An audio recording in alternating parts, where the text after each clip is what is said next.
Kemen juga ya. Oke, kemudian ini pembinaan. Nah, jadi tadi ya, sebenarnya banyak sekali yang sudah kita lakukan, termasuk tahun lalu kita berkali-kali mengundang LAN ya. Suatin ya, walaupun karena masih masa pandemi waktu itu kita masih melalui daring banyaknya ya, melalui daring dan lebih efektif apa? Karena memang banyak yang bisa ikut, hampir semua bisa ikut secara daring. Tapi kalau sekarang kan ini kalau kita dari 242 nih berapa ada 100 ya, 100 orang. Iya. Kira-kira 50% atau 60% yang sudah hadir. Nah, kita setiap minggunya ada namanya pengembara. Pengembara itu penelitian pengembangan Jawa Barat juara. Isinya apa? Sebenarnya kita mendesiminasikan berbagai hasil kajian. Silakan rekan-rekan JF apapun bisa mengisi ini, ya, mengisi platform ini. Gitu. Ini platform kita yang resmi sebenarnya. Bagaimana kita di dalamnya juga ada misalnya sosialisasi keanggotaan analis kebijakan ada di sini. Jadi, setiap Rabu pagi kita selalu ada dan mudah-mudahan rekan-rekan semua sudah masuk WA group ya, WA group JFK. Ini ada nggak yang belum masuk WA group JFK? Jabar ya, supaya banyak dapat info ya. Kemudian dapat info yang aktual ya. Jadi sayang kalau kita tidak masuk ke WA group. Nanti juga ada ini pertama kali kita memperkenalkan JFK on hall meeting. Ini kita bagaimana membentuk ya, menjelaskan persepsi tentang peran dan fungsi analis kebijakan. Ini tahun lalu kita lakukan dan ini benar-benar pertama kali kita mengajak para JFK untuk bertemu ya, yang tadinya galau kita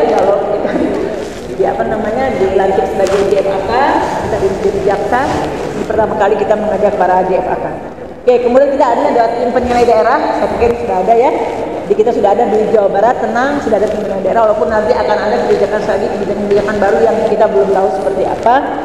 Nah, tim penilai daerahnya sudah ada di Kepgub ya. Kepgub untuk tim penilai daerah. Nah, kemudian strukturnya seperti ini. Saya sebagai ketua merangkap anggota ya, kepala divisi, sekretariat dan juga di bidang ya, bidang P3, tapi P3 sebagai sekretaris tim penilai daerah.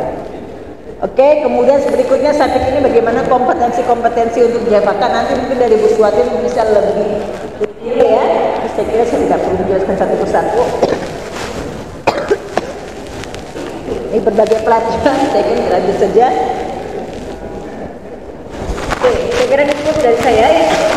Boleh nggak batuk juga Bu? Minum dulu ya. Udah.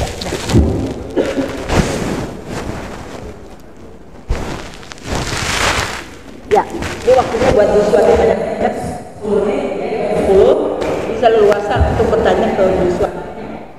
Saya jadi intinya semua bisa lapor ke kita. Mau butuh diklat, butuh bimtek, butuh untuk naik jabatan lah begitu ya, butuh tadimik, butuh apa lagi? Butuh mau uji kom ya, mau silakan. Kita akan ujian, jadi jangan khawatir.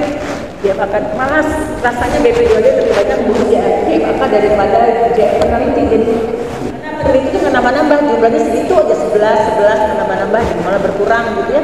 Jadi nggak diurus juga udah jalan lah gitu para peneliti ini. Sedangkan JFK yang jumlahnya bertambah terus, ini mungkin nanti akan ada lagi bertambah lagi. Ini kita harus urus yang betul sehingga Bapak ini jangan khawatir karir sebagai JFK itu betul-betul ya. Saya setuju memang. Peneliti itu malah lebih kesulitan untuk di daerah sebenarnya, lebih kesulitan. Mereka lebih susah mendapatkan kesempatan untuk tadi ya, untuk memenuhi kewajibannya, HKM-nya. Ya. Karena memang di daerah itu tidak terlalu butuh sampai kajian-kajian yang bersifatnya ilmiah, sampai pengembangan lingkungan dan teknologi ya. Ini Pak Eka mata di BP2D ya. Jadi saya akui ya, saya merasa kepala BP2D, tapi saya kadang-kadang merasa kebersalah ya, tapi gimana nih para peneliti juga bisa memenuhi HKM-nya? Karena yang kita lakukan, yang kami lakukan selama ini adalah sebenarnya adalah untuk produk-produk para JFK. Ya, jadi tadi polisi beri, polisi sektor beri, banyaknya untuk JFK sebenarnya. Bukan untuk peneliti. Peneliti itu harus mengembangkan lebih lanjut dan memastikan bahwa tulisan itu bisa masuk ke jurnal ilmiah ya. Malah kalau sudah media jurnal, dan itu sulit, tidak bisa kajian-kajian yang bersifat umum yang kebijakan itu masuk ke jurnal. Itu tidak akan masuk karena jurnal itu sangat spesifik ya. Benar ya PK ya. Jurnal pertanian, jurnal kesehatan gitu ya, harus spesifik. Hasil kajiannya, hasil penelitiannya harus spesifik. Sedangkan kalau JFK saya kira tidak ke sana. Dipastikan bahwa memang kajian atau policy paper, policy brief, rekomendasi kebijakan yang kita hasilkan tuh bisa meyakinkan, ya, meyakinkan pengambil keputusan.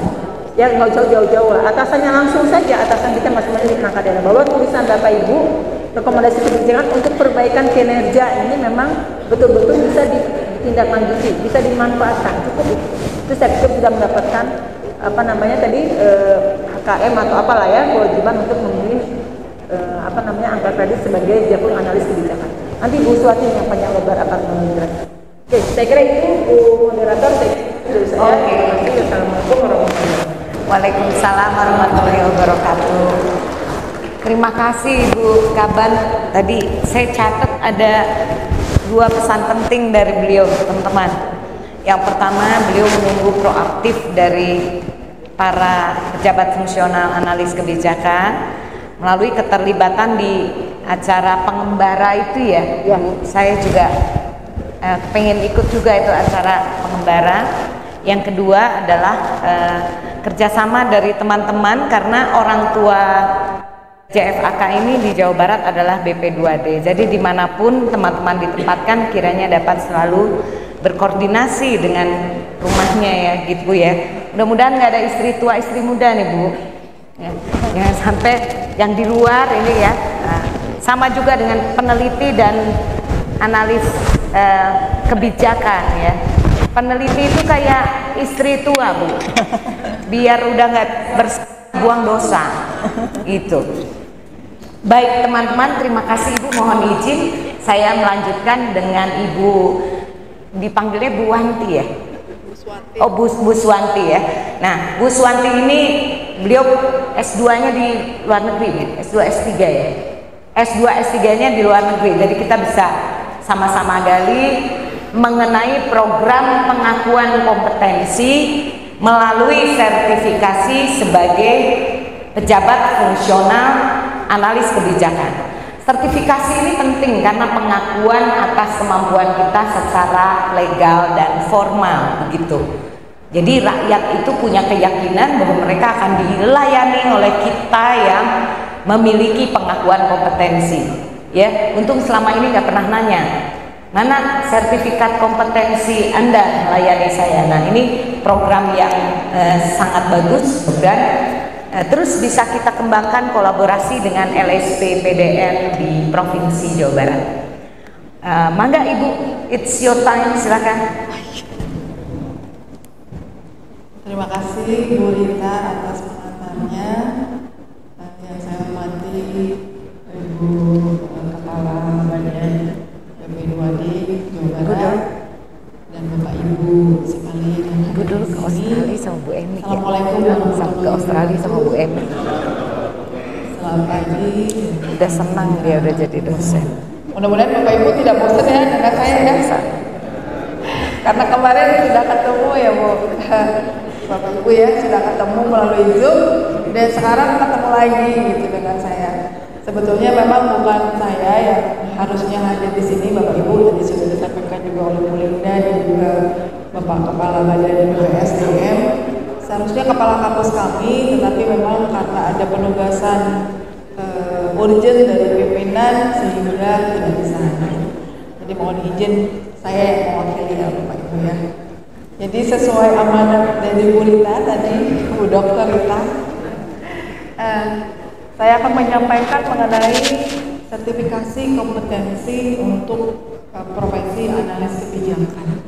Jadi Bapak Ibu, analis kebijakan ini untuk kita ketahui bersama sebetulnya tidak hanya ada di organisasi pemerintah, dia ada di organisasi swasta ya.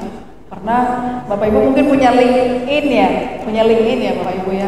Saya pernah ditawari Bapak Ibu untuk menjadi analis kebijakan di Facebook. Tapi karena saya sudah PNS ya, sepertinya saya lebih betah di PNS aja lah gitu ya. Kemudian juga ada di NGO, National Development Organization.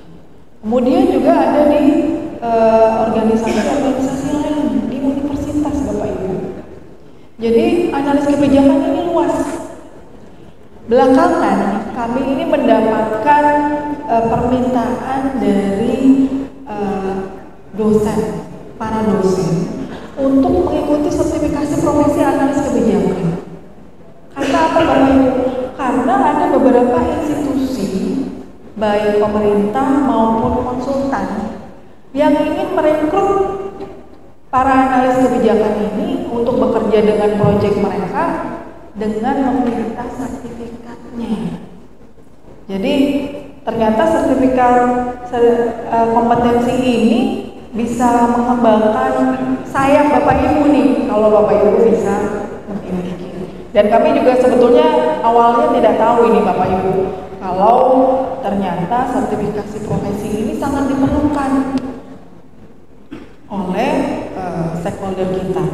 Jadi mungkin Bu Rita juga tahu ya Bu ya, untuk pembentukan LSP itu kan perlu background permintaan dari stakeholder. Jadi kebetulan dari beberapa universitas, ada 15 universitas waktu itu datang ke kami Kalan untuk coba dong lah jadi instansi pembina untuk profesi analis kebijakan. Kemudian dibuatkan SKKN-nya dan kemudian kita bangun LSP-nya. Jadi mungkin itu sedikit sejarahnya ya Bapak Ibu ya untuk sertifikasi profesi analis kebijakan dan saat ini seperti apa pemanfaatannya. Kemudian kita lanjutkan lagi Bapak Ibu. Oh iya, saya sendiri yang megang. Jadi mengapa sih sertifikasi? Jadi kalau untuk PNS, mungkin Bapak Ibu kan bertanya, saya kan sudah PNS, saya sudah analis kebijakan, ngapain saya ikut sertifikasi begitu ya? Jadi kalau untuk PNS memang tidak ada klausul harus ya harus sertifikasi. Karena tadi sertifikasi tadi itu sendiri untuk pengembangan profesi ya sebetulnya.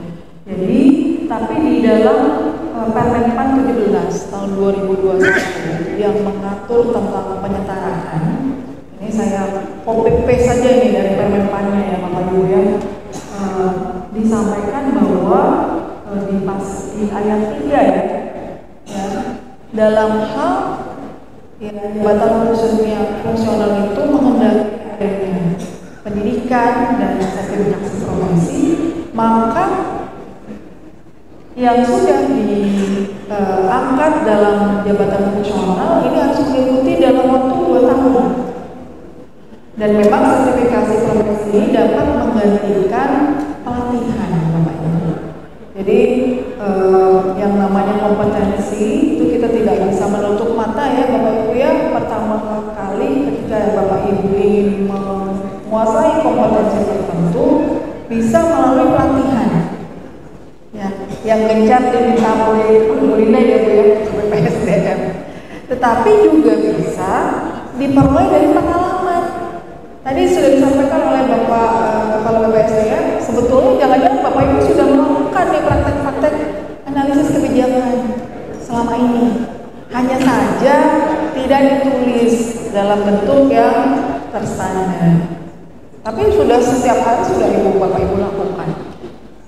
Nah, dari pengalaman inilah kemudian meskipun Bapak Ibu belum mengikuti pelatihannya, kalau Bapak Ibu sudah punya kompetensinya boleh diakui ya. Dan pengakuan secara formal itu melalui sertifikasi. Jadi ini bisa menggantikannya. Nah, mungkin terkait juga dengan penyetaraan. Kemarin sempat saya sampaikan juga di pertemuan kita ya sebelumnya bahwa yang namanya penyetaraan penyetaraan jabatan administrator dan pengawas itu inginnya kan ada menjadi organisasi yang profesional ya, dengan cuma 2 layer, dua lapis struktur itu diharapkan lebih agile lagi.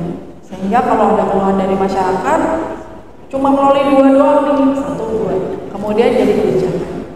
Ya, kalau dulu dari eselon 4 ke eselon 3, dari eselon 3 ke eselon 2. Nah, kalau di tengah jadi lupa gitu ya, karena jarang ketemu atau dan lain sebagainya. Maka jarak antara publik yang kita layani dengan pembuat keputusan itu sangat jauh. Maka di dalam birokrasi yang 2 layer ini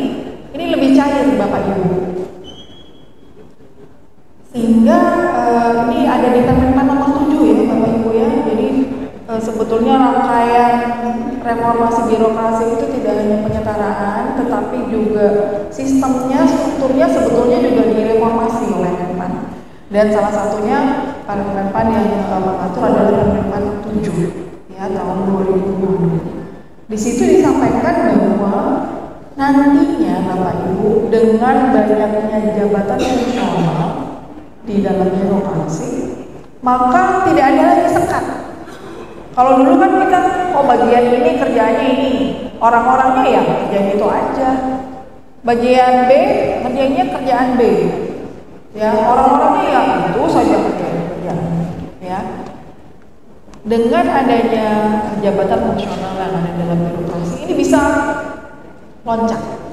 Saya misalnya di unit A bisa terlibat di unit B.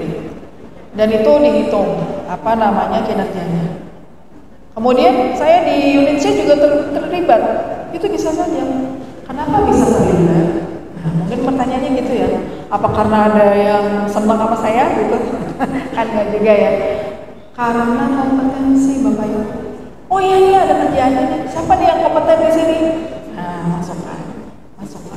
Maka kompetensi itu tadi yang menjadi penting, ya, menjadi garis bawah ketika birokrasi ini diisi oleh jabatan fungsional. Ya mungkin Bapak Ibu juga bertanya kenapa harus jabatan fungsional, gitu ya.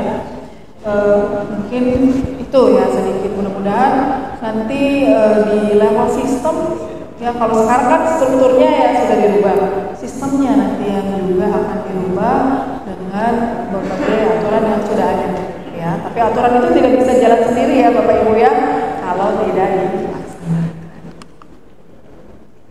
Jadi ini adalah gambarannya ya. Kalau tadi kita masih ada struktur 1, 2 ke bawah, sebetulnya yang diinginkan lingkaran seperti ini ya, kemarin sudah disampaikan juga. Jadi yang namanya tim itu bisa jadi dari unit A, unit B, unit C, mengerjakan satu tugas dari pimpinan kita. Misalnya dari bupati akan menyelenggarakan program tertentu. Kita ambil dari analis kebijakan, ambil dari dokter, ambil dari mana gitu ya. Kemudian dibentuk dalam satu tim untuk mengagumkan tim kegiatan tersebut. Nah itu bisa dilakukan dengan seperti ini. Jadi lebih cair ya di sini. Kita lihat, nggak bisa ya, nggak bisa buat nunjuk. Ada delay sebentar. Malah mati.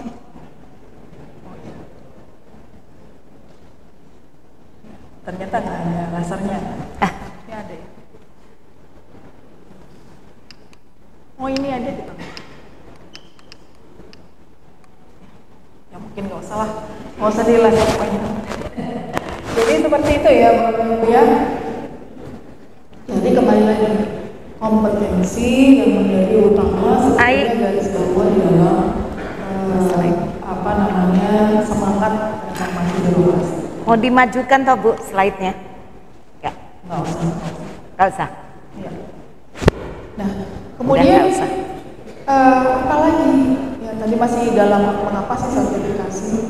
Nah, sebetulnya birokrasi kita ya di bawah Menpan ini, kenapa ada reformasi?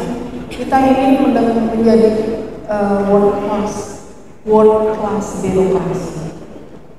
Kalau gitu world birokrasi ya, ini saya dengar sendiri dari Menpannya ya Bu ya.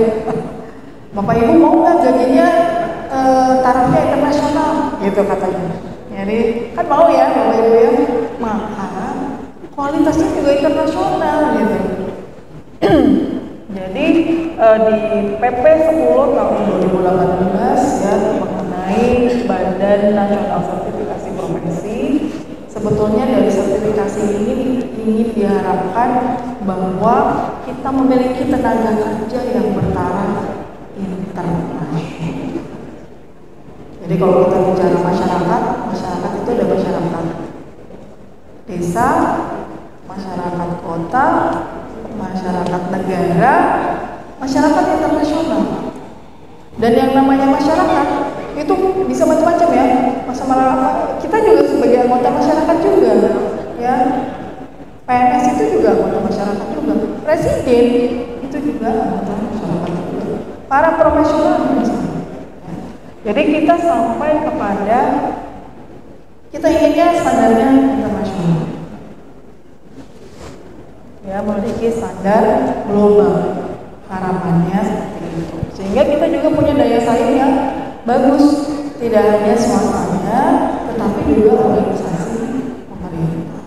Mungkin Bapak Ibu juga sering mendengar ya kalau presiden kita berbicara, indeks kita kurang, indeks daya saing kurang, indeks inovasi kurang. Karena apa Bapak Ibu? Karena benchmarknya internasional. Bagaimana kita bisa bersaing dengan negara-negara lain di level internasional kalau kita belum juga standarnya internasional. Jadi ini kalau jadi kemana-mana ya sedikit ya. Jadi untuk organisasi profesional kita merujuk pada Henry Ginsberg ya, atau yang Henry Ginsberg yang sudah lama sebetulnya ya. Beliau ini meneliti dari 2.500 jenis, jadi bukan 2.500 organisasi, tetapi 2.500 jenis organisasi yang ada di seluruh Amerika dan Eropa. Ada organisasi militer, ada swasta itu ada bank, ada konsultan, ada manufaktur, semua dimiliki. Hasilnya ada 5 jenis organisasi yang efektif menurut beliau, disesuaikan dengan masing-masing kondisinya. Nah, salah satu untuk birokrasi itu ada 2 ya. Birokrasi itu ada 2 jenis, yaitu masonry birokrasi dan profesional birokrasi. Ya, memang kalau masonry birokrasi itu biasanya birokrasi yang tidak yang pada satu kondisi yang dia tidak berubah. Ya, dia biasanya masyarakat lingkungannya stabil.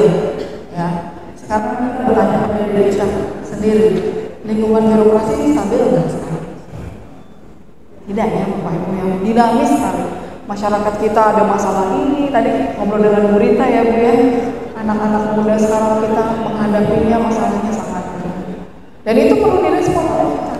Ya, jadi yang namanya profesional birokrasi ini adalah bentuk birokrasi yang paling tepat untuk lingkungan yang dinamis, tetapi memerlukan kepastian. Dinamis, tapi kita harus punya kepastian. Maka isinya birokrasi adalah orang-orang yang profesional.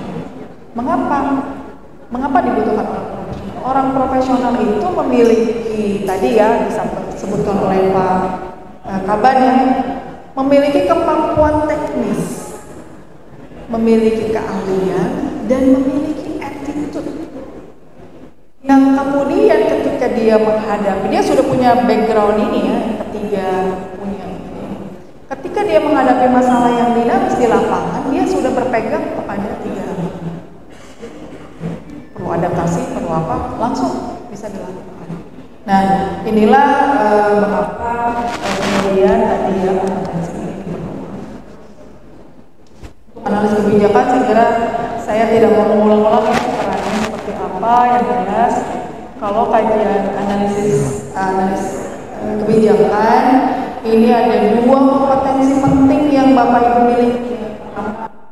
Melakukan kajian dan analisis. Yang kedua, melakukan advokasi kebijakan. Tadi sempat disampaikan, ada analis kebijakan yang di tempatnya hanya melakukan pelayanan saja, clerical.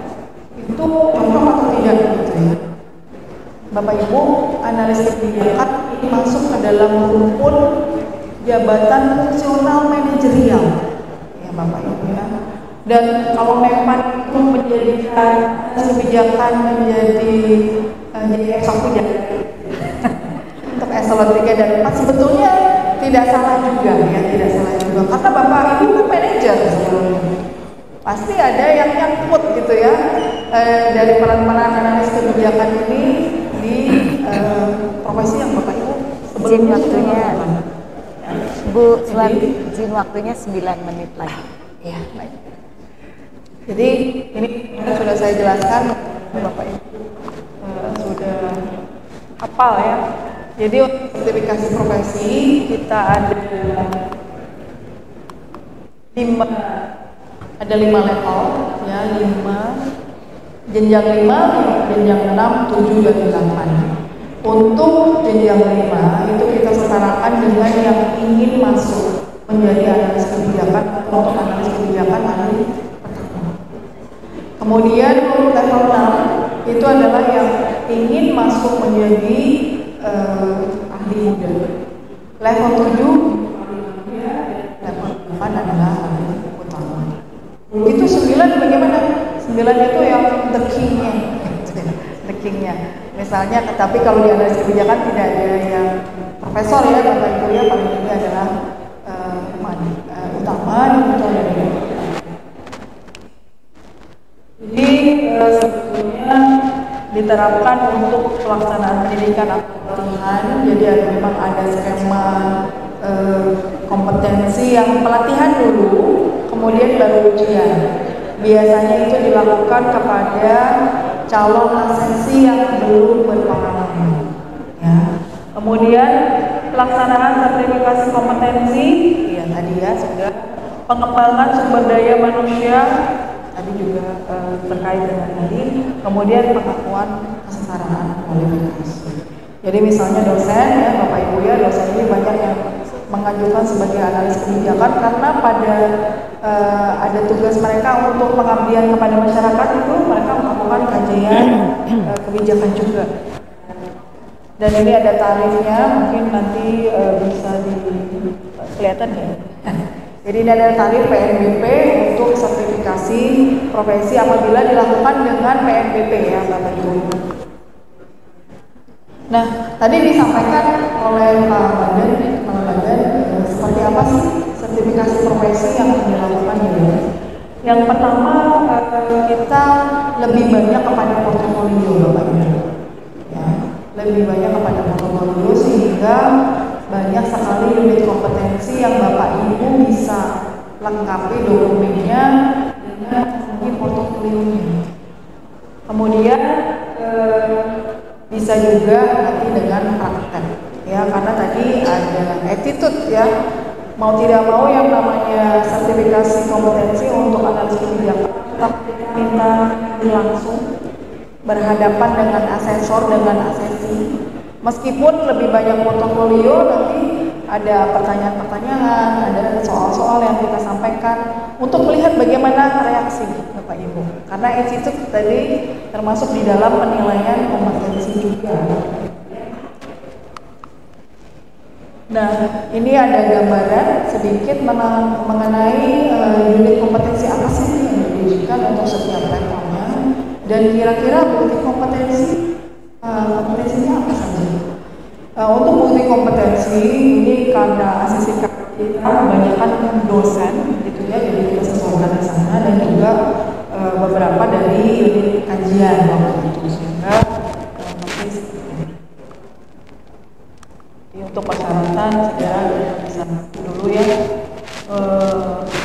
Kelihatan ya di sebelah sana. Jadi, kelihatan. Iya, sebelah sana, mungkin saya berdiri saja ya. Jadi untuk level 5 kita lebih banyak ada 3 sebetulnya, ada 3 kompetensi yang perlu dimiliki oleh Bapak Ibu. Yang pertama adalah Bapak Ibu mampu untuk melakukan kajian dan analisis. Jadi kalau Bapak Ibu, saya yakin kenapa kemudian untuk analis kebijakan itu harus S1 dulu. Nah, karena S1 itu pasti sudah diajarkan metode ilmiah. Nanti saya kemudian buat melamar tempat Ibu deh. Jadi saya melamar untuk kami harapkan untuk level 5 sudah lulus S1 ya Bapak Ibu ya, sehingga sekaligus juga ntar saya mau nulis mengenai pemimpinan perempuan di Jawa Barat kan yang dipublikasikan. Publikasinya boleh di instansi ya Bapak Ibu ya. Kadang-kadang di instansi pemerintah punya bulletin psikologi. Ada bulletin. Aku ada. Kemudian juga punya jurnal ya. Kadang-kadang juga punya ya Bapak Ibu ya. Kemudian membuat kegiatan. Dari proposal kegiatan kan kita tahu ya Bapak Ibu ya. Apa nanti saya ada nomor ibu. Kegiatan tuh kegiatannya apa saja, siapa yang terlibat, Aku langsung fotokan sumber kirim ke Bu daya Emi. apa saja, kapan dilakukan, dari tahapannya apa saja, dan setiap tahap outputnya apa. Nah, itu yang kita delete itu. Bapak Ibu sudah Flinders. ya, istilahnya tuh bikin tor gitu ya, atau apa? Itu kerjaan anak Saya bilang kamu mah nggak ada nasionalisme. Jadi Bapak Ibu sudah ini kan bisa membayangkan, oh ya pantesan Dia tinggal di sana. ya, itu untuk level 5 ya. Untuk level 5 memang ada ujian praktik Bapak Ibu, karena ini sebetulnya sasarannya adalah itu analis kebijakan untuk masuk di level pertama. Suaminya tadi udah dapat Jadi dia kerja di sini. punya pengalaman. Cuma Maka kita minta dia untuk mempraktikkan karena kan Pak Bu Eminya terjamin. Nah, untuk level sekarang 6 dia udah ini meninggal, berbeda dia ya. Level 6 ini masih adalah berfungsi. yang sudah berpengalaman. Ya biasanya sudah berpengalaman 2 atau 3 tahun. Ntar kita bangun jejaring sama dia. Sehingga lebih banyak untuk Siapa tahu ibu dapat dana, kalau ibu bisa buktinya kontak. tapi kalau buktinya masih kurang, mau tidak mau Pasti Bu Emi. kita masukkan angka. Kurangnya di mana? Pertama, kurangnya itu biasanya di publikasi, ya. Kemudian yang kedua, rekomendasi kebijakan. Jadi untuk di level 6 itu sudah bisa membuat rekomendasi kebijakan. Kalau belum ada produknya, kita minta praktek membuat policy brief. Jadi mungkin Bapak Ibu yang dari reguler, yang dari reguler, ketika mau uji kompetensi itu membuat policy brief ya Bapak Ibu ya, itu bagian dari ujian praktik untuk level.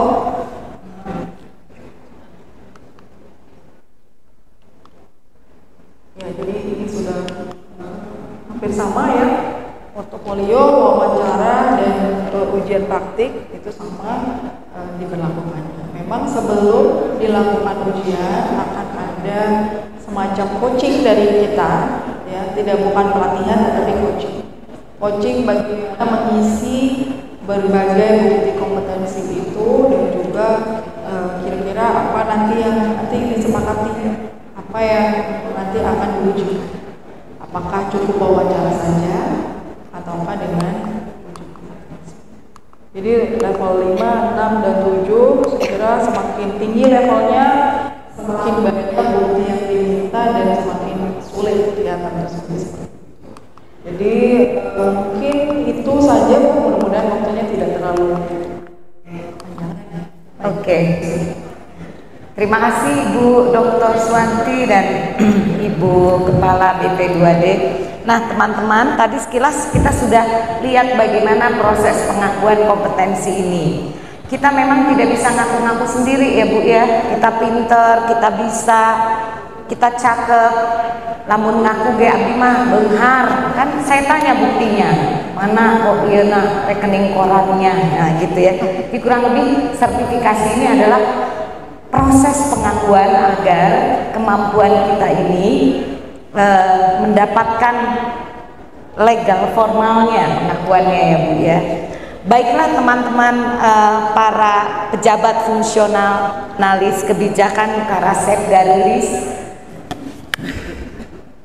meni baraeud wae nya ngadangu ujian teh nya, meni sagala-gala naon ieu teh ujian deui nya. Tenang saja karena dalam sertifikasi ini tidak ada lulus tidak lulus ya Bu ya. Adanya kompeten dan belum kompeten ya. Tenang aja, impoten teu aya. Ya. Jadi hanya ada kompeten dan belum kompeten. Iya. Moal tuh Bapak moal mau kapendak, dan sistem sertifikasi ini tenang we nu seueur kabogoh seueur hutang moal katingali. Jadi yang ditanyakan adalah tadi portofolio ya. Nanti diuji lagi uji prakteknya dan wawancara serta uji tulis. Jadi jangan khawatir, ini adalah bukan lulus tidak lulus. Moal jadi matak terus tidak bisa naik jenjang, tidak. Ini kasih sayang dari Provinsi Jawa Barat agar kemampuan Bapak Ibu diakui secara legal formal gitu. Boleh digantung di belakang kursi, kerjanya juga nanti boleh ya, dengan sertifikat kompetensi ini. Tadi sudah dijelaskan oleh Ibu Doktor.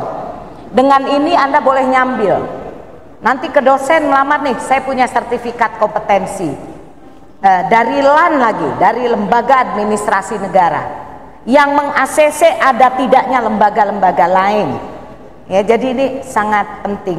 Saya boleh ikut nggak Bu ya? Boleh ya Bu ya, aku juga mau ikut ya Bu.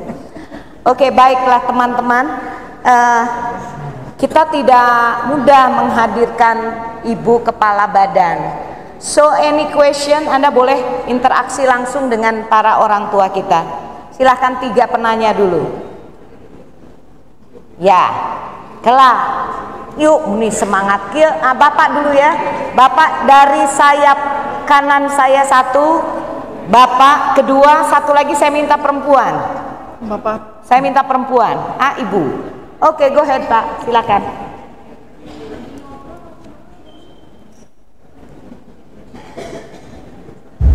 Tolong sebutkan nama, asal instansi.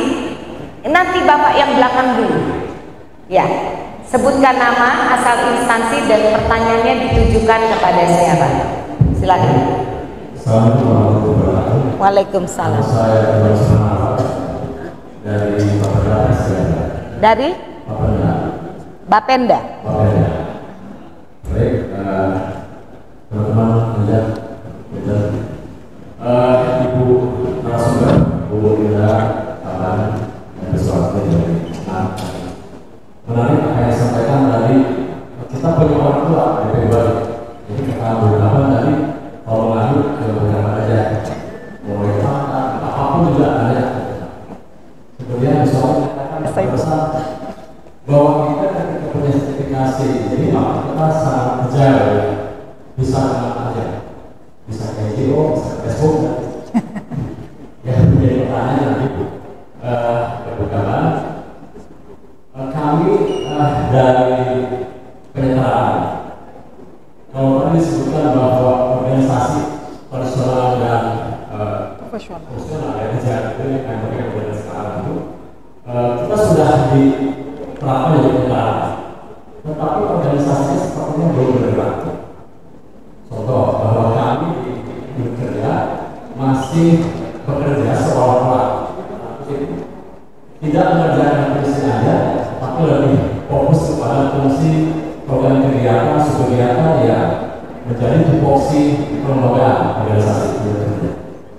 Jadi kapan kami bergerak untuk menyusun semua kewajiban kami sebagai tupoksinya. Organisasi juga sudah ada gabung dengan kesampaian, namun tupoksinya belum ada yang baru. Jadi organisasi fungsinya belum ada, belum turun. Jadi fungsi mana? Sejak tahun lalu. Kami ada lagi? Ya. Kami jelas seperti itu.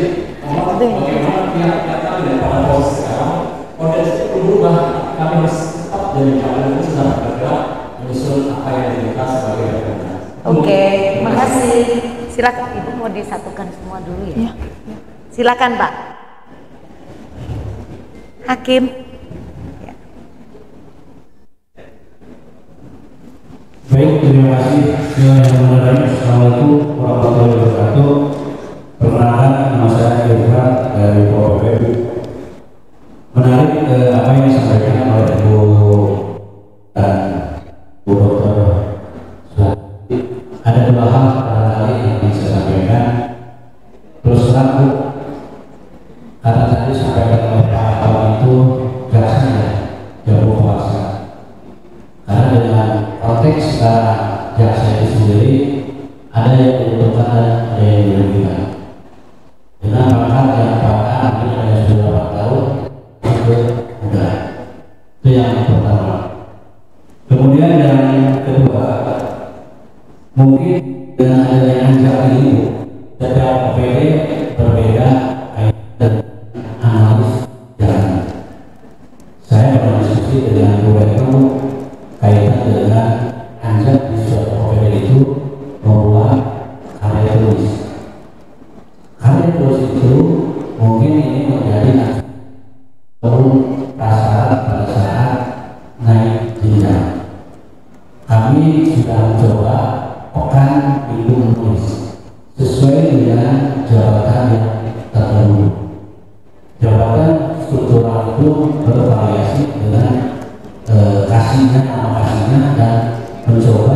untuk membuat analis suatu perusahaan. Dan saya terhitung 29 Desember kemarin, saya bilang ke Anja, sebelumnya saya di Jauh Polres. Terakhir kemarin Desember berlanjut, ya saya pindah ke Anja 3 orang, alhamdulillah ada 1 orang analis hukum. Oke. Nah, kemudian yang terakhir Bu, ini kaitan dengan Ibu Dokter Suatu ya. Nah barangkali Bu, ini hal yang baru juga Bu dari sekian keluarga ini yang menjadi jawab aja, mungkin dapat diberikan informasi ataupun visi-visi lah istilahnya, karena hal yang baru seperti apa nanti walaupun tidak ada yang lulus ataupun yang tidak lulus, tetapi nanti mudah-mudahan yang ikut hari ini berkompeten semua. Itu barangkali. Terima kasih. Assalamualaikum warahmatullahi wabarakatuh. Waalaikumsalam. Terima kasih Pak Irfan. Silakan Ibu.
Waalaikumsalam. Terima kasih teman-teman. Barangkali monggo Ibu dipersilakan menjawab yang pertama, bisa kesimpulannya mungkin. Terima kasih. Nama dari Pak Iwan ya. Iwan juga beda ya. Pak Iwan, Pak Irfan, dan Bu Yuli. Oke, jadi mungkin ini yang dihadapi oleh Pak Iwan mungkin masih sama ya, dihadapi oleh rekan-rekan yang lain ya, yang masih di perangkat daerah. Jadi sebenarnya masih membantu hal-hal yang dirasakan tidak terkait langsung dengan CFAK, begitulah kira-kira ya Pak Iwan ya.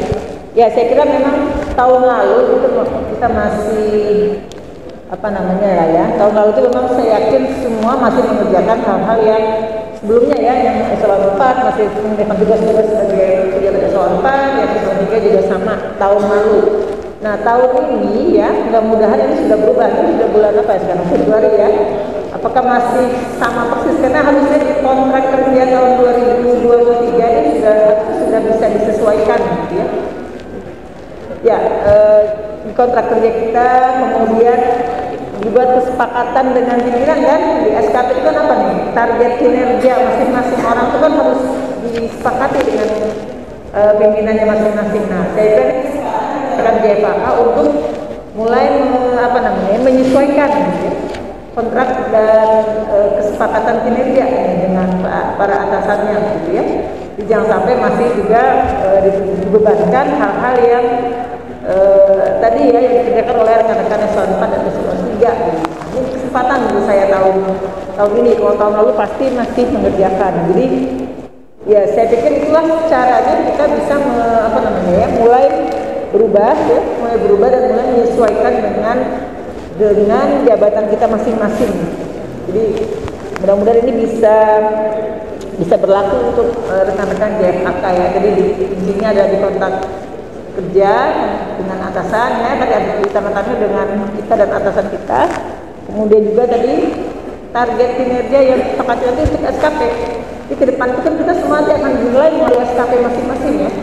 Di SKP itu adalah kesepakatan kita dengan pimpinan, apa yang menjadi harapan pimpinan, dan kemudian apa yang bisa kita lakukan sesuai dengan harapan dan apa namanya ya, target dari pimpinan gitu ya, harapan pimpinan. Nah itu mau tidak ke depan. Jadi sekali lagi mungkin perlu diinformasikan di sini, ke depan juga mungkin para JFAK ini nanti akan menilai melalui SKP-nya masing-masing.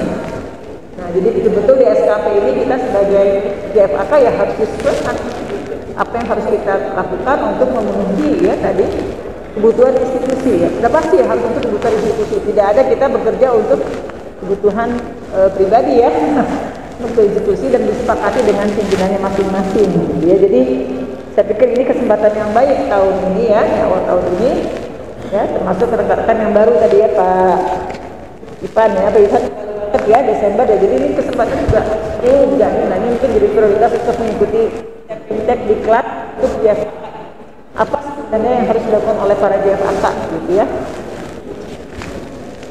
Oke, jadi betul membuat kreatif ya. Jadi saya yakin di semua perangkat daerah harusnya bisa. Kita yang harus lebih apa namanya ya, lebih proaktif itu melihat apa permasalahan perangkat daerah kita, ya, dan apa yang bisa kita bantu menyelesaikan permasalahan itu. Itulah menurut saya yang bisa kita lakukan dan apa rekomendasi kita untuk perbaikan ke depan gitu ya. Bicara apa yang bisa dilakukan untuk itu. Jadi tidak usah jauh-jauh, tapi untuk yang tadi kita hadapi saat perangkat daerah kita masing-masing. Mungkin dibutuhkan oleh pimpinan dan tentunya harus disepakati dengan pimpinan apa yang akan kita lakukan. Jadi tidak ada bekerja itu Bu Suatin ya. Jadi jangan sampai nanti Anda Bapak Ibu bekerja tapi pimpinan tidak tahu apa-apa dan tidak mensupport, tidak mendukung apa yang dilakukan gitu ya. Terus yang dilakukan untuk apa? Gitu ya, untuk kita sekali lagi untuk kebutuhan institusi. Oke, kemudian Bu Juli ya, Diskominfo ini Pak Irfan Bu. Pak Irfan tadi udah ya, saya pikir ya membuat karya tulis Yuli, betul. ya, Nah, sama, kemudian juga untuk penyetaraan jabatan saya pikir dilihat dari jabatan sebelumnya ya. Jadi kalau misalnya sudah 4A tapi masih eselon 4, itu mungkin dia tetap menjadi fungsionalnya. Betul ya, karena penyetaraan jabatan. Dan Ujikom, kalau Ujikom itu mungkin bisa disesuaikan dengan pangkat golongan gitu ya. Tapi kalau penyetaraan, sepemahaman saya bukan betul ya, ini dari rekan-rekan dari BKD atau dari biro organisasi, sepemahaman saya kalau Ujikom itu penyetaraan itu adalah sesuai dengan jabatan. Kalau masih eselon 4 masih muda, eselon 3 adalah madya. Ya, beda dengan yang Ujikom. Kalau Ujikom itu nanti pasti dengan pangkat golongannya. Oke, kemudian Ibu Yuli, nah ini kita yang ini menginput ke sistemnya, benar ya Bu. Nanti AKM ini dikeluarkan oleh LAN, betul ya, nomor induk ini? Oh dari sistem, nah dari sistem. Oh bisa dari sistem, ya enggak, nanti mungkin dari Bu Suatin kami. Saya kira tadi di grup juga ada yang menanyakan ya, ini sudah ya.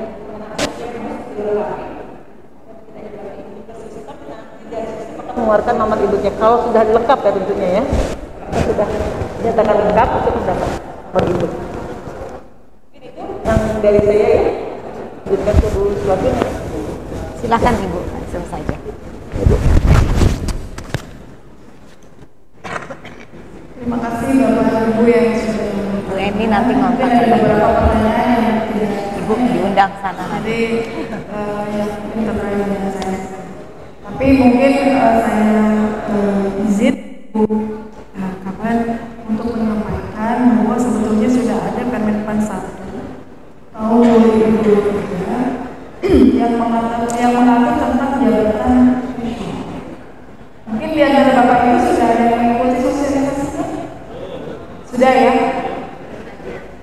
Belum tapi belum ya? Ada di YouTube. Ada di Ulang ngerakeun, udah gitu, ngerakeun. Jadi tugas analis kebijakan juga sering nonton YouTube Pak. Untuk mengambil kebijakan-kebijakan yang ada di sekitar kita ya Bapak Ibu ya. Jadi untuk saat ini Menpan sudah disampaikan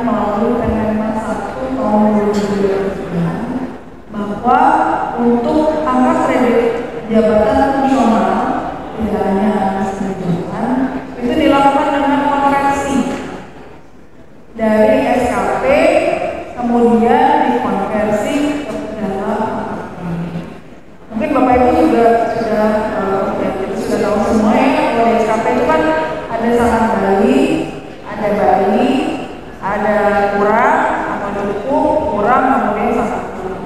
Nah, dari kualifikasi ini nanti dikonversi. Kalau sangat baik itu 150% misalnya. Kalau baik itu 100%. Kalau itu kita nilainya pegawai kita 150% semua, sangat baik semua, tidak bisa. Ya, ada aturan lain yang mengatur sangat baik itu hanya dari Permen 46 atau itu lihat hanya 10% yang boleh sangat baik. Bapak Ibu, yang baik, jadi harus mengikuti apa namanya kurva normal, kurva normal. Jadi seharusnya yang sangat baik itu tidak boleh lebih dari sini. Itu mungkin ya satu dari Bapak Ibu. Jadi harapannya dengan ini Bapak Ibu tidak mengejar-ngejar lagi angka kredit, karena kasus di sebelumnya Bapak Ibu banyak jabatan fungsional itu yang bekerja mengumpulkan angka kreditnya sendiri, tetapi kontribusi kepada dirinya justru minimal. Itu dan ini yang tidak diinginkan. Jadi Bapak Ibu dengan angka kredit konversi dengan dari SKP, maka yang tadi sudah disampaikan oleh Bu Kaban sangat betul ya Bu ya, perlu dilakukan dialog dengan pimpinan kita. Jadi sebelum SKP itu ditulis, ya kita akan kerja apa saja, itu didialogi dengan dialog. Dialog itu kan isinya pimpinan menyampaikan ekspektasi, ya kita menyampaikan, oh ya kebutuhan unit kita kerjaan ini saya akan mengerjakan ini, Ibu. Gitu. Jadi ada dialog nyambung antara kebutuhan pimpinan dan kebutuhan kita sebagai bangsa. So ya, Bapak Ibu ya. Kemudian tadi walaupun ini tidak terlalu menjawab Bapak Ibu ya, tapi mungkin sudah melegakan gitu sedikit karena ada kekhawatiran tidak bisa menentukan angka kredit itu sudah tidak ada lagi ya. Kemudian diskusi agar bisa mengikuti sertifikasi ini dengan baik. Jadi kalau nanti Bapak Ibu sudah terdaftar, kan ada coachingnya Bapak Ibu. Di dalam coaching itu kita berikan isi-isi apa saja sih yang perlu Bapak Ibu penuhi. Karena kalau di sini saya sampaikan itu sangat rigid banget ya. Bapak Ibu tadi lihat ada 13 kompetensi untuk level 5. Kalau Bapak Ibu kan di levelnya 6 dan 7 ya. Level 7 itu ada 21 unit kompetensi. Dan setiap unit kompetensi itu elemennya minimal ada 3 Bapak Ibu. Ada 2, 3, bahkan ada yang 5. Jadi agak kesusahan. Kalau saya sampaikan di sini, takutnya nanti nggak selesai-selesai ya Bapak Ibu ya. Tapi nanti Bapak Ibu apabila sudah terdaftar, ada coaching terlebih dahulu untuk apa nanti yang akan dilakukan, apa yang Bapak Ibu siapkan, ujiannya seperti apa gambarannya, itu aja. Ya. Kemudian senyum sedikit ya AKN tadi ya Bu ya. Jadi untuk AKN ada beberapa berkas yang perlu disiapkan, dimasukkan di dalam. Masih bersedia menjawab atau cukup? Kemudian setelah diisi Bapak Ibu, nanti sistemnya itu terkoneksi dengan setengah 12. Jadi kalau Bapak Ibu datanya sudah ada di BKN, keluar nomornya langsung keluar dari sistem. Nanti dari Ibu aja kalau sudah mendapatkan nomor dari sistem itu Bu bisa mendapatkan kepada analis kebijakan pada Bapak Ibu. Jadi mungkin gambarannya seperti itu. Jadi apa saja sih yang perlu di-upload adalah SK pengangkatan Bapak Ibu sebagai analis kebijakan. Kemudian jasa terakhir Bapak Ibu.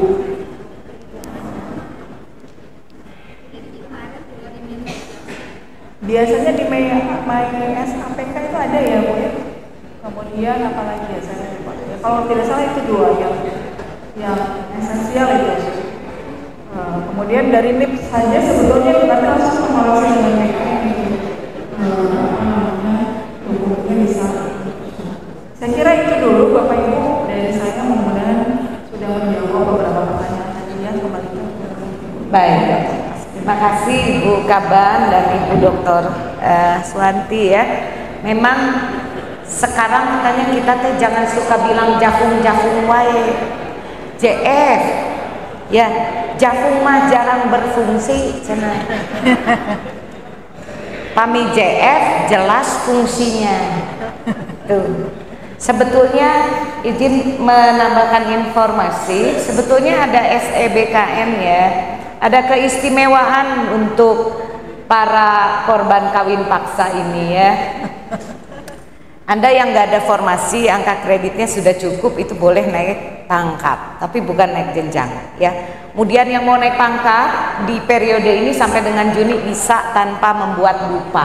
Tuh, coba kalau kita yang jafung asli, getihan ti sawak-awak teh bikin dupak teh marukna kumaha ya.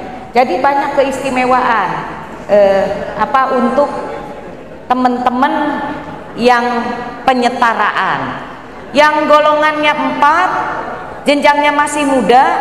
Kalau lihat dari pengangkatan tahun lalu, Anda bisa tahun ini dikejar ya, apalagi nanti ada Bu Dr. Suwanti, bisa ini ya mengadakan uji kompetensi kenaikan jenjangnya, karena Anbangkom akan mulai Juni uji kenaikan jenjang. Jadi teman-teman yang masih muda ya, walaupun kolotnya tapi mudanya jadi tercocoknya, betul harus segera naik ke media itu bisa intensif. Mungkin tadi pesannya begitu, dan kita proaktif karena Ibu Dr. Suwanti ini mengurus se-Indonesia ya Bu ya, liur. Jadi harus kitanya yang proaktif. Nanti mungkin oleh Ibu Kaban akan ditetapkan siapa koordinatornya, dari koordinatornya yang bergerak. Oke, next 3 questioner. Nah, Ibu yang tengah silakan, yang kedua, yang ketiga. Silakan Bu. Nama, instansi dan pertanyaannya poin-poin. Ya. Hakim mana?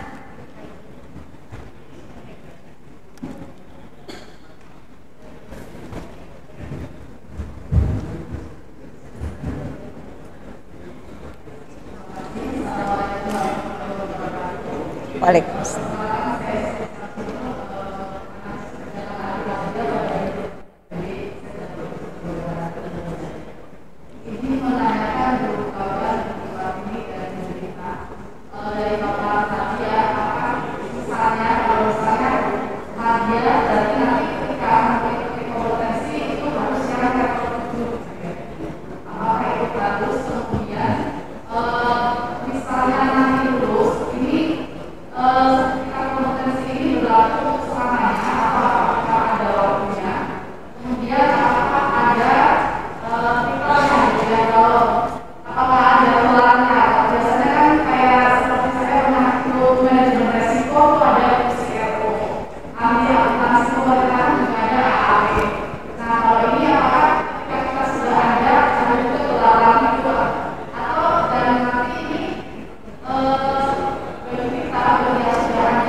Assalamualaikum warahmatullahi wabarakatuh. Saya terima kasih kepada Ibu narasumber, Bu Kaban dan Bu Suwanti yang dari Iran. Izin memperkenalkan diri, nama saya Nadia. Kebetulan saya dari UPTD dari Teknologi Kedengaran salah satu. Di sini saya mewakili dari teman-teman dari UPTD juga, khususnya Samsa, ingin mempertanyakan yang pertama. Kami itu kan di sini itu Anda harus dituntut profesional terkait analisis yang kita bikin Bu. Tapi pada kenyataannya kami di UPTD itu hampir jarang melaksanakan itu Bu. Jadi kita lebih tepatnya kita itu hampir banyak di lapangan Bu. Kemarin saya juga sudah mencoba bikin polisi brief. Ada beberapa yang sudah saya buat, ada 3 polisi brief saya sudah coba. Cuman menurut saya ada apa ya, agak kurang karena sebetulnya kita tuh di UPTT ini dituntut untuk pelayanan pada masyarakat. Nah itu yang pertama. Kemudian yang kedua, kita itu kemarin ada surat edaran dari Dirjen Kemda Kemendagri terkait bahwa jabatan fungsional itu tidak boleh menjadi PPTK. Nah, cuma pada kenyataannya ada beberapa OPD yang masih melaksanakan jabatan fungsional itu masih menjadi PPTK. Nah, itu kan memang saya baca di surat edaran itu diperbolehkan jikalau tidak ada pejabat struktural. Jadi pikiran pejabat struktural baru di fungsional. Tapi ada beberapa OPD juga yang masih pejabat struktural yang ada, tapi yang fungsionalnya tetap di SK-kan jadi PPTK. Nah kita di Bapeda memang sudah sepakat bahwa kita tidak melaksanakan PPTK itu, tapi pada kenyataannya kita tetap melaksanakan kegiatan itu. Jadi PPTK yang TU, jadi seolah-olah kita tuh masih di bawah TU, karena kita melaksanakan kegiatan itu meskipun bukan sebagai PPTK. Itu yang kedua. Yang ketiga, kebetulan saya sudah ikut di kelas masyarakatnya. Tadi saya sudah coba menanyakan juga pada BP2D, apakah sama orang yang sudah dikelar panja dengan sertifikasi itu. Jadi kalau sertifikat yang sudah dikelar panja, apakah tidak usah mengikuti sertifikasi lagi? Mungkin itu cukup. Tiga aja ya. Harusnya. Oke.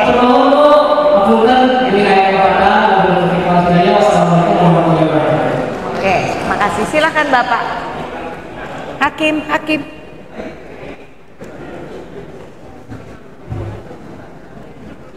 Tadi siapa namanya gak jelas, ibu siapa tadi? Samsi. Bu Siti. Ibu Siti. Kalau yang kedua? Pak Rian. Pak Rian. Ria. Pak Rian dari UPT Bapeda. Silakan Pak. Assalamualaikum warahmatullahi wabarakatuh. Waalaikumsalam. Tadi selamat semua.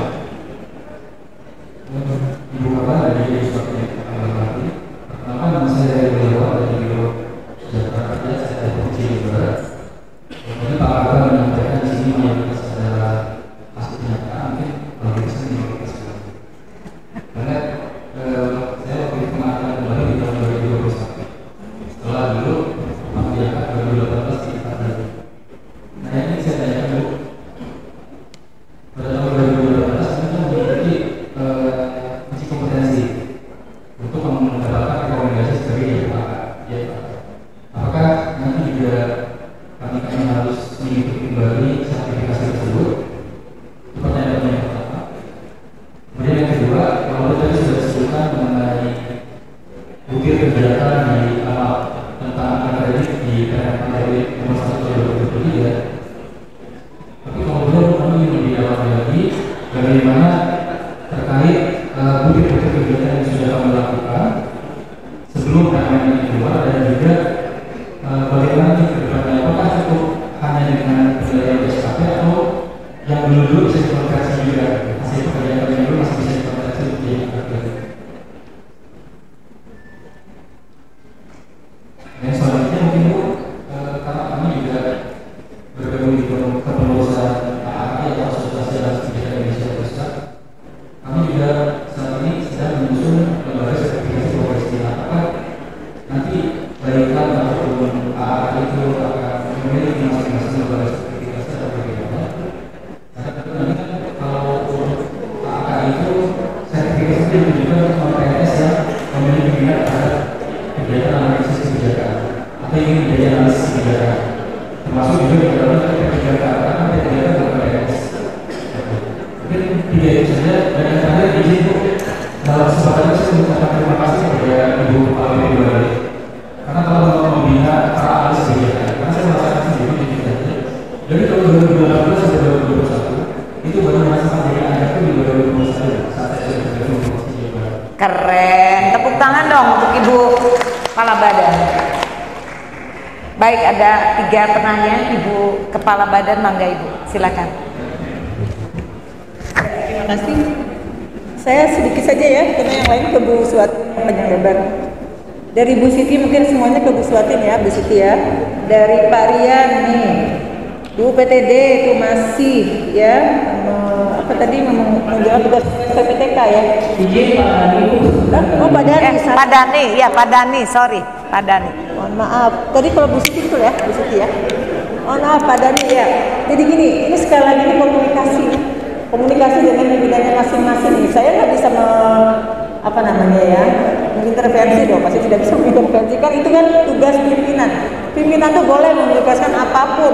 Lu melihat di SKP, tugas ini dan tugas lainnya dari pimpinan kan, betul ya? Nah, jadi tinggal komunikasi yang baik dengan pimpinannya masing-masing, bahwa sebagai ajak itu apa yang bisa dibantu untuk kebutuhan institusi. Ya jangan sampai gini, oh saya ajak, saya emang nggak mau mengerjakan yang ini, saya sudah tidak level lagi nih mengerjakan yang ini, misal seperti itu, wah tersinggung atau pimpinan ya. Nah jadi gini, apa yang bisa Anda berikan kepada institusi sebagai jagung analis kebijakan? Nah itu, tawarkan seperti itu kan jauh lebih lebih membuat pimpinan kita nyaman kan. Saya sebagai analis kebijakan, saya melihat Pak, dia ada permasalahan ini, permasalahan itu. Nah coba saya telaah, saya ini kan jadi ujungnya dari permasalahan. Ya, sehingga institusi kita akan bisa lebih berkinerja lebih baik seperti itu. Jadi sekali lagi nih kepada rekan-rekan semua ya, sekali komunikasi yang baik ya. Kalau Anda tidak bisa berkomunikasi dengan atasannya akan repot pasti. Ya, karena SKP itu adalah komunikasi yang baik antara atasan dan kita. Ya.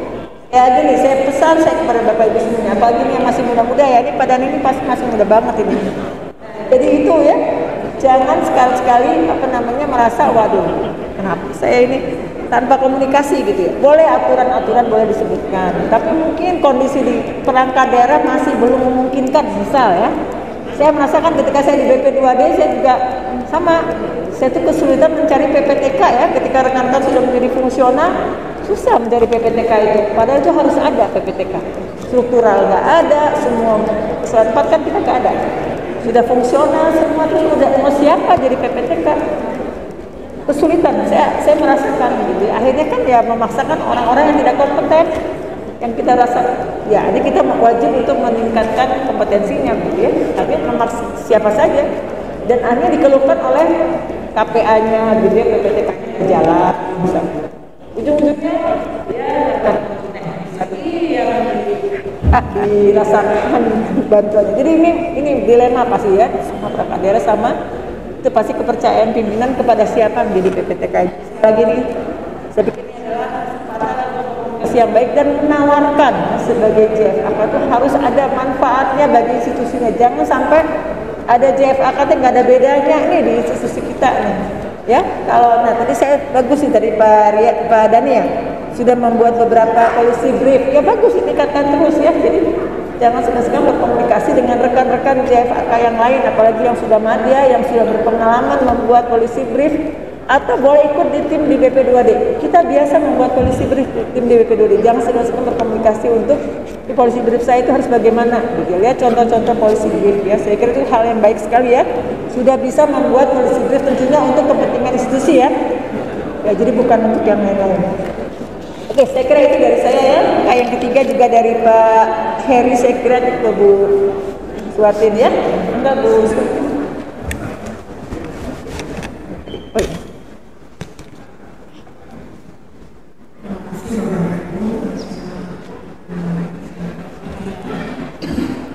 Tadi dari Bu Siti menanyakan Bu Siti level untuk teman-temannya gitu ya. Mulai tanya Bu Siti sudah belum. Jadi ada opsi ya untuk mencapai kompetensi tersebut, misalnya latihan atau investigasi ya. Tak kira pelantikan, enggak ya?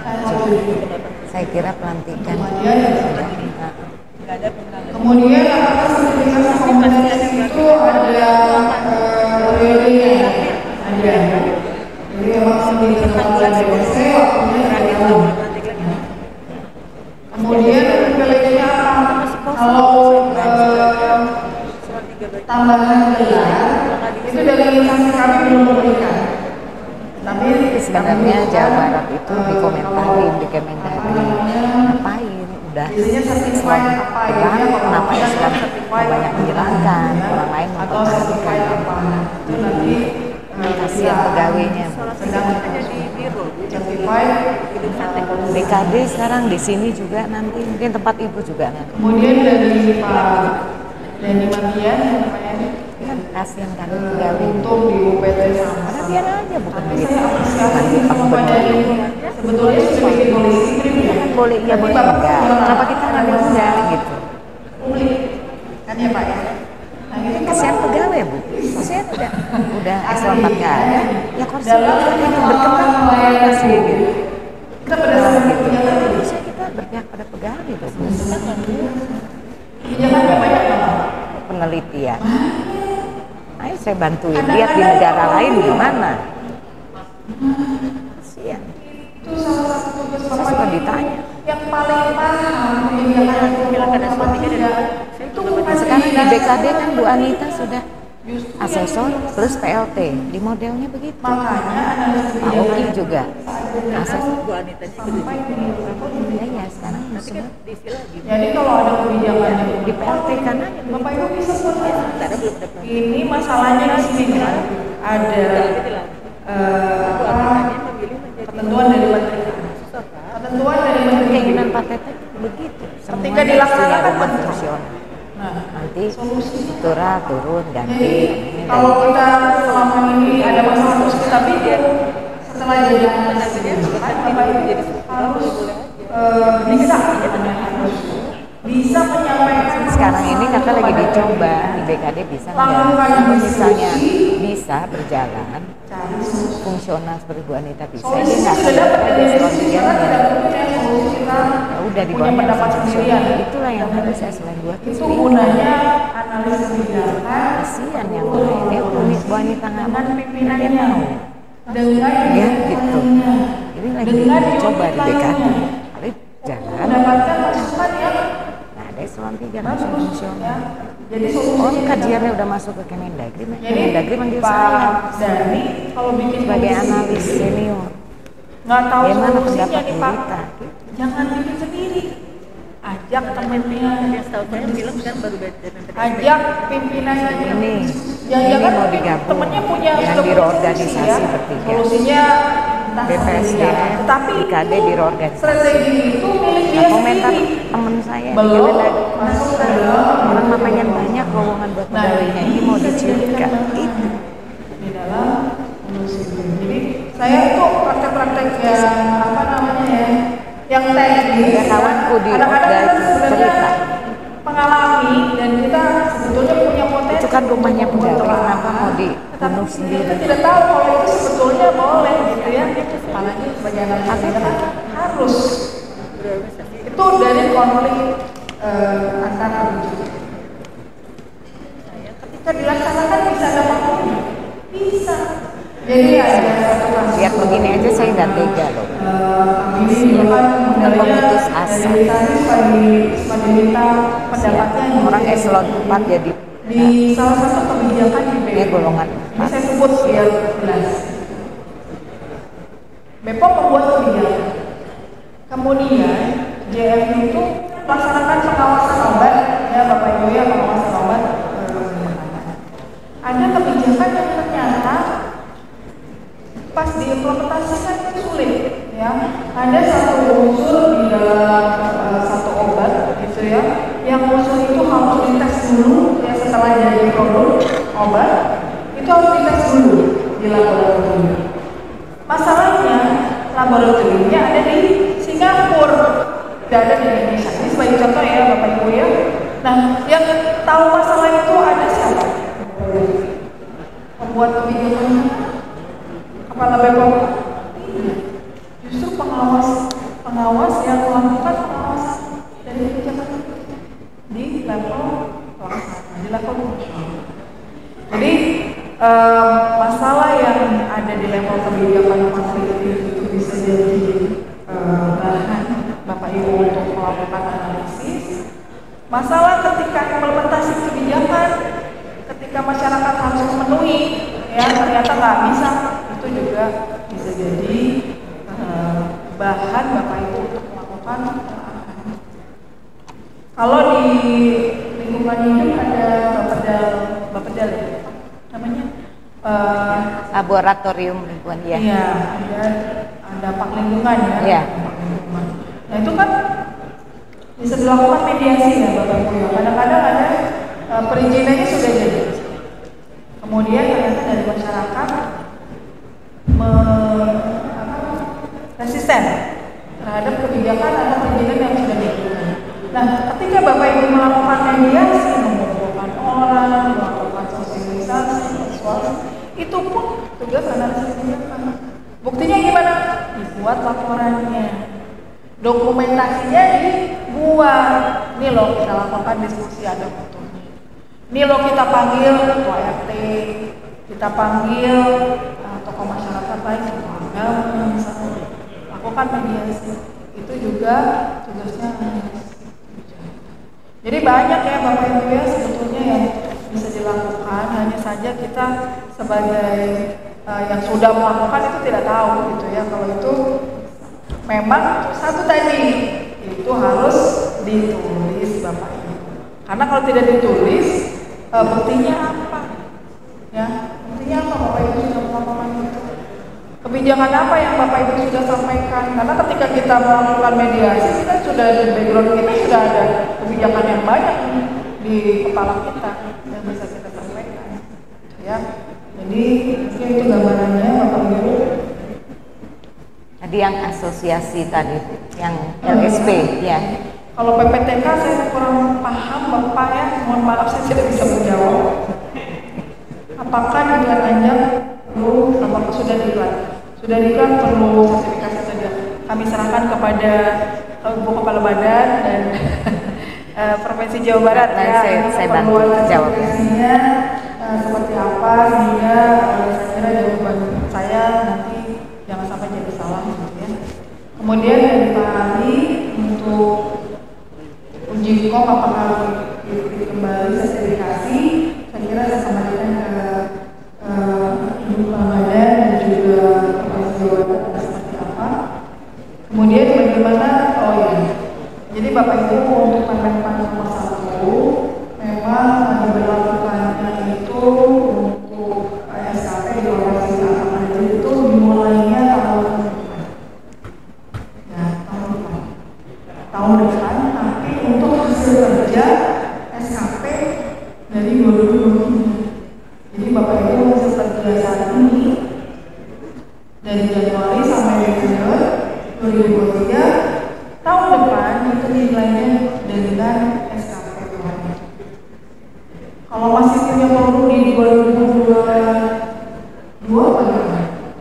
Di tahun 2022 itu sebenarnya diajukan ke kalau sudah ada TPD-nya, silahkan TPD.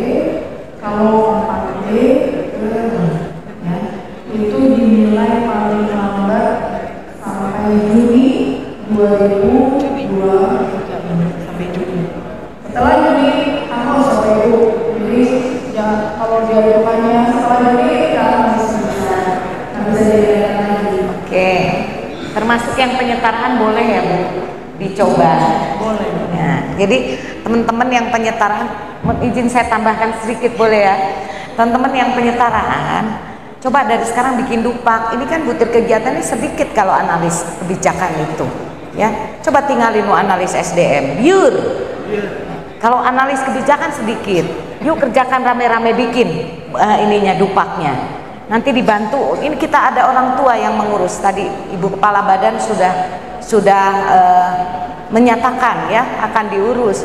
Jadi kitanya proaktif. Mungkin terkait tadi saya ada yang lupa ya terkait biaya, jangan khawatir. Biayanya nanti ditanggung oleh BPSDM. Ya, tidak akan mencoceng hak keluarga Bapak Ibu untuk di rumah gitu. Nah, kemudian yang tadi diklat perlu sertifikasi atau tidak. Jadi kalau Bapak dan Ibu Halo kadiahula tuh, ya sekedap de atosan. Kalau Bapak Ibu punya sertifikat diklat itu bukti Bapak Ibu pernah belajar. Tapi kalau sertifikat kompetensi bukti bahwa apa yang dipelajari itu telah diterapkan. Gitu. Jadi KSA-nya, skill, knowledge, attitude-nya harus diterapkan dulu menjadi karya. Itulah pengakuan kompetensi akan selalu mensyaratkan portofolio sebagai cuplikan hasil kerja teman-teman, bahan kita mengajukan pengakuan. Tolong akui saya ini kompeten. Emang iya kata Bu Suadri? Iya, ini loh kompetensi saya telah saya terapkan menjadi karya. Ini portofolionya. Gitu ya Bu ya, kalau nggak salah ya, sertifikasi itu. Jadi jangan khawatir, sekali lagi, apalagi nanti ada sesi prauji atau coaching ya. Di prauji ini nanti akan ada self assessment dan penjelasan yang lebih detail terkait dengan portofolio. Anyway, apabila teman-teman ada pertanyaan terkait dengan sertifikasi secara umum maupun sertifikasi untuk analis kebijakan, silahkan kontak kami. Ada saya, ada rekan saya Budia, ada analis SDM juga Pak Dede di sini ya, ada Bu Titin, Bu Ai, dan teman-teman di bidang SKPK ya, komandannya Pak Tugiman tadi bisa konsultasi dengan kami. Sehingga nanti jangan sampai ada ganjalan atau keresahan atau apalagi sampai tidak mau kernaon lah kikituan nambahan gaji henteu digadekeun teu bisa ya, jangan sampai begitu ya. Kita ikuti proses pengembangan kompetensi ini.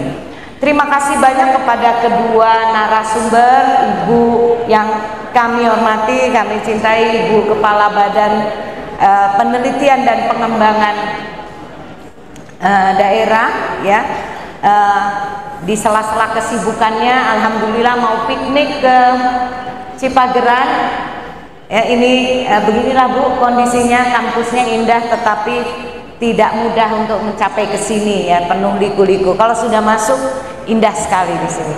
Terima kasih juga pada Ibu Dr. Swati. Makasih banyak Bu, mudah-mudahan apa yang kita sampaikan hari ini menjadi pahala ilmu yang bermanfaat bagi ibu-ibu ya, bagi Ibu Kaban dan Ibu Doktor. Juga kepada teman-teman terima kasih. Ini tampaknya kalau lihat wajah-wajahnya ini wajah-wajah semangat ya. Belum ujian sudah menjawab terus Bu di belakang ini sudah ya. Terima kasih banyak, thank you for your coming, for your attention. Big success for you. Kita sama pejabat fungsional bergandengan tangan ya. Ada yang kurang di analis kebijakan, datang pada analis SDM, nanti kami kita jelasin hak-hak kepegawaian Bapak dan Ibu. Sekali lagi terima kasih banyak. See you in the next occasion. Assalamualaikum warahmatullahi wabarakatuh.